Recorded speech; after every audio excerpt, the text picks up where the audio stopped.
Jom teman saya buat ayam mango edisi Ramadan.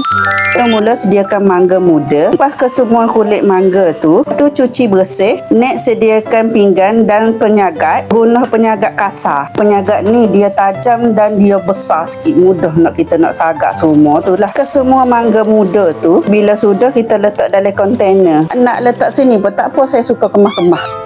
Tapi pernah tengok di caption bawah dah. Terusnya hiris nipi-nipi bawang merah, masukkan ke dalam kontainer. Next buang biji dan hiris nipi-nipi daun merah dan lada hijau besar, dan masukkan ke dalam kontainer. Terusnya kita masukkan bahan-bahan semua tu ke dalam mangkuk besar. Mudah nak gaul bahan sos nanti. Masukkan 5 kasturi, kita ambil jus saja. Masukkan sos main prano, amat tak cukup pula. Saya ambil sos umi cili segar. Okey, masuk secukupnya. Resepi tengok di caption dah. Gaul biasa bati, masukkan gula karbon Thai, masuk secukupnya, dan gaul biasa bati biar dia larut semua. Dan juga masukkan sedikit garam. Gaul biasa bati. Sekali masukkan daun ketumbar. Kita koyak-koyak sikit, gaul biasa bati. Okey, siap. Seterusnya kita goreng ayam pula. Ayam tu kita goreng Kentucky. Ayam tu saya potong dadu. Saya perak dengan bubuk Kentucky. Bila nak masak, celup telur dan tepung Kentucky. Lepas tu saya deep fry. Goreng ayam Kentucky sampai masak. Alamak, mangga yang kita bubur sos tu dia berkuah sangat. Tapi dan buai air. Sebab tak nak berair sangat. Okay, last sekali kita hiaskan. Letak ayam dalam pinggan dan kita letak mangga di atasnya. Okey, siap. Ayam mangga. Jangan lupa subscribe,